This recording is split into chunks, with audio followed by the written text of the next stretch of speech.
नेपाली उत्पादनको online shopping सेवा rolling बजार www.rolingbazar.com ले आफ्नो नयाँ आउटलेट कुपन्डोल महादेव स्थानमा सञ्चालनमा ल्याएको छ। सो आउटलेटबाट ग्राहकले दैनिक उपभोग्य सामानहरू पाउने रोलिङ बजारले जनाएको छ।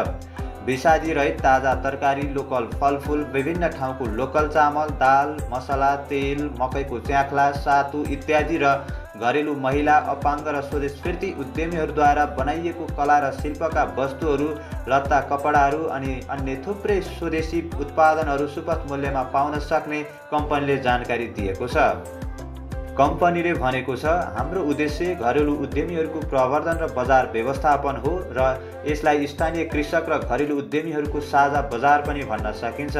रोलिङ बजार एउटा यस्तो प्लेटफर्म हो जहाँ नेपालमा बनेको, नेपालमा उत्पादन गरिएको र नेपाली उद्यमीहरूले बनाएको सम्पूर्ण खाद्य पदार्थ र अन्य सामानहरू पाउन सकिन्छ। देशमै रोजगारी सिर्जना गर्ने, नेपाली उत्पादनहरूको उचित बजार व्यवस्थापन गर्न मद्दत गर्ने, इच्छुकहरूका लागि सिपमूलक तालिम प्रदान गर्ने, आफ्नै देशमा बसी व्यापार व्यवसाय गर्न प्रेरित गर्ने, आयात घटाई निर्यात बढाउन प्रयत्न गर्ने, देशभित्र मात्र नभई विदेशमा पनि नेपाली उत्पादनहरू बिक्री वितरण सहज बनाउन मद्दत गर्ने अनि माग वृद्धि गराई लोकप्रियता बढाउन विभिन्न प्रदर्शनीका कार्यक्रमहरू सञ्चालन गर्ने जस्ता लक्ष्य लिई रोलिङ बजारले आफ्ना कामहरू गर्दै आइरहेको कम्पनीको भनाइ छ। रोलिङ बजारमा नेपालमै बनाइएको, तयार पारिएको सम्पूर्ण स्वदेशी उत्पादनहरू पाउन सकिनेछ।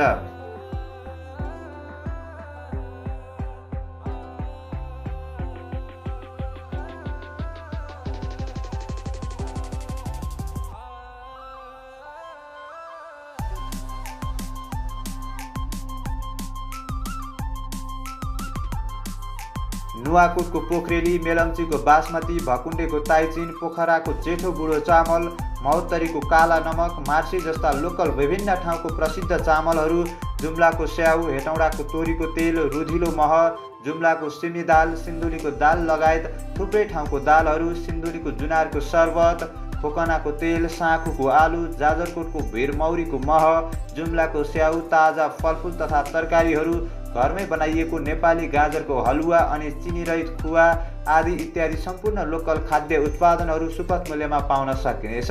यसबाहेक हातले बुनेका उनको लुगाहरू, खेलौना, कला अनि चित्रहरू, नेपालमै बनेको कपडा, जुत्ता, इलेक्ट्रोनिकका सामानहरू जस्ता थुप्रै वस्तुहरू पाउन सकिनेछ। रोलिङ बजारमा विशेष गरी महिला, अपाङ्ग वर्ग अनि स्वदेशफिर्ती समूहका उद्यमीहरू आबद्ध छन्।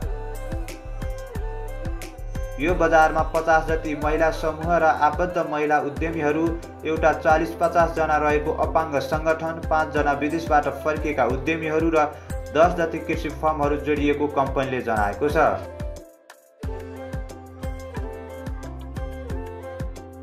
रोलिङ बजार चाहिँ के हो भन्नुपर्दा हाम्रो अवधारणाबाट पहिला एकचोटि तपाईँलाई बुझाउनु पर्ने हुन्छ।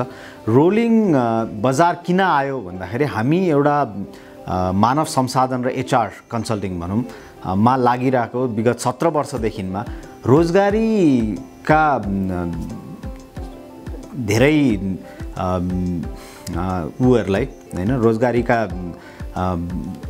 ब्रिज बन्ने काम चाहिँ हामीले धेरै लामो समय गऱ्यौँ, तर रोजगारीको सिर्जना र उद्यमीलाई प्रवर्धन गर्न नसकेको हुनाले आफैले त्यस मामलामा के गर्न सकिन्छ भनेर सोच्दाखेरि अहिले प्री कोभिड र पोस्ट कोभिड पनि यो अहिले मार्केट धेरै डिजिटलाइज हुँदै गइरहेको र धेरै ई-कमर्स साइटहरू चलिरहेको, नेपालमा मात्र नभएको विश्वभरि चलिरहेको र त्यसको इम्प्याक्ट नेपालमा त पर्ने स्वाभाविक नै हो। र त्यो हिसाबले अहिले झन् कोभिड लाग्दाखेरि त विश्वव्यापी रूपमै पहिला 14% कन्ज्युमरहरूले ई-कमर्सको मद्दतले आफ्नो डेली निड्सहरूको सपिङ गरिरहेको थियो भने अहिले त्यो वृद्धि भएर 24% पुगेको छ। त्यो हिसाबले नेक्स्ट कमिङ इयर्स र कमिङ डिकेड ई-कमर्सकै हुनेवाला छ हैन। तर त्यसमा हामीले के रियलाइज गर्यो भने नेपाल मार्केटमा पनि त्यो आउँछ, तर विदेशी सामान बेच्नको लागि वा नेपाली सामान पनि मेड इन नेपाल सामानहरू पनि अलिकति उद्योगी धन्दा गरिरहेका र ठुला बिजनेस हाउसेसहरूले मात्र त्यसको बेनिफिट लिन पाउने भए। कृषक, घरेलु उद्यमी सधैँ तलको तलै पर्ने भए। पहिला कृषक र घरेलु उद्यमीको आफ्नै घरमा बनाएर कुनै सोरुम छैन भने चिने जानेको मान्छे वा सहकारी संस्था वा कुनै सानो समूह बनाएर बेचिरहनु भएको थियो भने अब टटकारो आवश्यकता के देखियो भने उहाँहरूको पनि एउटा बजारीकरण मार्केट पहलाउने वा मार्केट व्यवस्थापन गरिदिने धेरै कमी देखियो भनेपछि उहाँहरू सधैँ तल पर्ने र ठुलो पहुँच भएको आफैले डिजिटल प्लेटफर्ममा डिजिटल मार्केटिङ गर्न सक्ने हरूको अगुवाई रहिरहनु भयो र ठुलो नै हुने भयो, सानो उद्यमी सानो नै रहने भयो। पहिला हाम्रो म त्यसमै जाँदै थिएँ, पहिला हाम्रो यो उद्देश्य भनेको घरेलु उद्यमीलाई बजार व्यवस्थापनको लागि अहिले चलिरहेको ट्रेन्ड ई-कमर्स ट्रेन्डमा कसरी ल्याउन सकिन्छ भन्ने एउटा सुरुवात भयो र त्यसमा विदेशी सामान पनि हामीले मार्केट गर्नु जरुरी छैन। बजारमा त्यस्ता धेरै सेवा प्रदायक छन्, ई-कमर्स साइटहरू छन् जसले विदेशी सामानहरू बेचेर एउटा ग्राहकहरूलाई सेवा दिनै राख्नु भएको छ। ग्राहकहरूले त्यो सुविधा पाउनु भएको छ, आफ्नो घरको डोर स्टेप्समै पाउनु भएको छ। त्यो उहाँहरूले पनि राम्रो काम गरिरहनु भएको छ। तर यो घरेलु उद्यमी र कृषकलाई ई-कमर्ससम्म ल्याउने र उहाँहरूको पनि एउटा कोठामा सञ्चालन भइरहेको आफ्नो घरेलु उद्यम चाहिँ धेरैजनाको घरमा पुर्याउने कामको लागि चाहिँ हामीले मेड इन नेपालमा पनि अलिकति हामीले त्यसलाई व्याख्या गरिदिएको छौँ। मेड इन नेपाल भए पनि घरेलु उद्यमी जसको आफ्नो सोरुम छैन, आफ्नै पसल छैन, उहाँहरूलाई मात्र हामीले यो बजारमा समावेश गरेर उहाँहरूलाई बजारीकरण गर्न, त्यही भएर हामीले यसको स्लोगन पनि नेपाली मन नेपाली उत्पादन कृषक र घरेलु उद्यमीको साझा बजार भनेर यसलाई ल्याएका छौँ। र यो चाहिँ आफ्नो सिप र क्षमता भएको केही नेपाली वस्तुहरू वा प्रोडक्ट बनाउन सक्ने तर बजारीकरणको लागि र ई-कमर्स ट्रेन्डमा त नितान्त उहाँहरू आउनै नसक्ने व्यक्तिहरूलाई वा संस्थाहरूलाई हामीले ल्याएर बजारीकरण गर्ने काम चाहिँ को उद्देश्यले यो सुरु भएको हो। हामीले अहिलेसम्म लगभग 200 उद्यमीहरूलाई, घरेलु उद्यमी र कृषकहरूलाई गरेका छौँ, जुनमा 200 जना मध्ये पनि हाम्रो 7-8 जना कृषक हुनुहुन्छ, आफ्नो सानो फार्म गरिराख्नु भएको। यो चाहिँ अहिले पनि हामीले भक्तपुर एरियालाई मात्र कभर गर्न सकेका छौँ, भर्खर हामी सञ्चालनमा आएको धेरै नभएको हुनाले। र त्यस अरू घरेलु उद्यमीहरूमा पनि हामीले अपाङ्गता भएका समूहहरूलाई पनि समातेको छौँ। उहाँहरूको वस्तु र प्रडक्टहरू पनि हामी बेच्ने गर्दछौँ। त्यसमा महिला उद्यमीहरू पनि समावेश गरेका छौँ र हामीले अरू जनरल घरेलु उद्यमीहरू गरेर 200 जना समावेश गर्न सकिसकेका छौँ। र हाम्रो उद्देश्य भनेको चाहिँ अझ काठमाडौँबाट बाहिर निस्केर देशको सबै ठाउँमा यसको आउटलेटहरू र ई-कमर्सको पहुँच बनाएर हामीले अर्को 2 वर्षमा चाहिँ 2 लाखलाई रोजगारी वा उद्यमशीलतामा जोड्ने हाम्रो उद्देश्य साथ हामी अगाडि बढेका छौँ। पहिला त अब यसको हाम्रो प्रमोसनकै कुरा भयो हैन। तपाईहरु जस्तो यस्तो मिडियाबाट हामीले सकेसम्म धेरै कृषक घरेलु उद्यमीको लाई यो जानकारी दिनु छ कि तपाईहरुको हामी छौं है।